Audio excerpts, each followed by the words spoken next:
हरिओम. अष्टावक्र गीता, योगदास श्री जय गणेश जोशी यांचे प्रवचन. अध्याय 16, श्लोक क्रमांक 2. भोगं कर्म समाधिं वा कुरु विज्ञ तथापि ते चित्तं निरस्त सर्वाश मत्यर्थं रोचयिष्यति. भावार्थ: हे ज्ञानी, तू कितीही उपभोग घे, तू कितीही कर्म कर किंवा तू समाधी साध्य कर, तरीही ज्यात सर्व आशांचा निराश होतो त्यासाठी तुझे चित्त रुची घेण्यास उत्सुक राहील. भाग 1.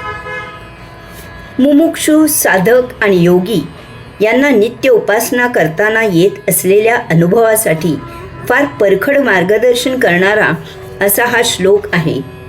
येथे भोग, कर्म, समाधी अशी जरी 3च उदाहरणे घेतली असली तरी यावरून इतर गोष्टी समजून घ्यायच्या आहेत. जीवन जगताना नुसते शास्त्र समजून त्याप्रमाणे आचरण करून भागत नाही. त्यासाठी मूलभूत तत्त्वे समजून घ्यावी लागतात, ती आत्मसात व्हावी लागतात, ती आचरणात मुरावी लागतात, त्यांचा ताळमेळ घालून आयुष्य जगावे लागते, तसे जगले जावे लागते. तरच जीवनात सफलता येते, उपलब्धी प्राप्त होते. भोग, कर्म, समाधी यांचे निरूपण करण्यापूर्वी अष्टावक्र मुनी त्यानंतर काय सांगतात ते आधी समजून घ्या. ते सांगतात की ज्यात सर्व आशांचा निराश होतो त्यासाठी तुझे चित्त रुची घेण्यास उत्सुक राहील.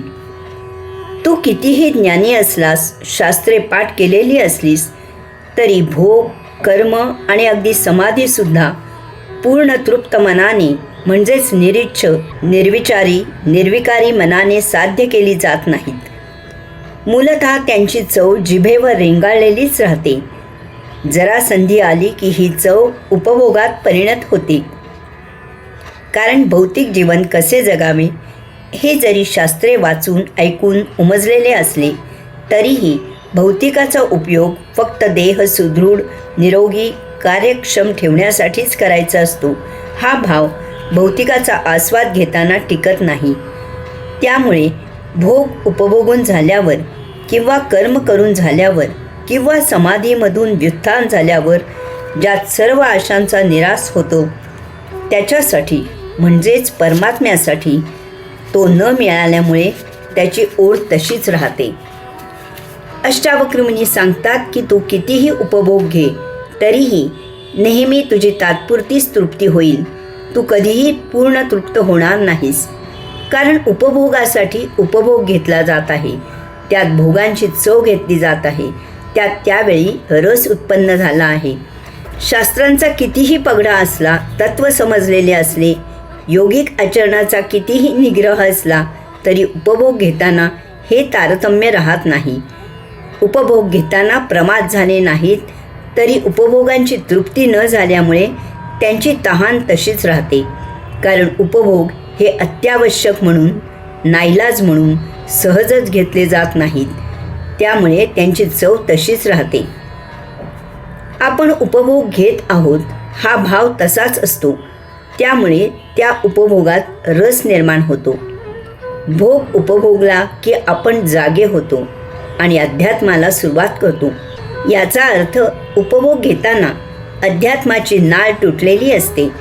जोपर्यंत अत्यंत नाईलाज म्हणून वस्तुजगत वापरात येत नाही, वस्तुजगताचा उपभोग हे परमात्मा स्मरणात अडचण आहे असा भाव जागृत होत नाही, तोपर्यंत भोग हे भोगच राहतील. त्यांचे आकर्षण तसेच असेल. समजा आपण सिनेमा पाहत आहोत आणि अशा वेळी फोन आला की आपण तो फोन हा सिनेमा पाहण्यात अडचण आहे अशा भावनेने लवकर आटपून एकदाचा ठेवून देतो. आपण आवडते पुस्तक वाचत आहोत आणि अशा वेळी जर पाहुणे आले तर ते पाहुणे पुस्तक वाचण्यात व्यत्यय ठरतात. अशा वेळी आपले चित्त पाहुण्यांपेक्षा त्या पुस्तकातच रममाण झालेले असते.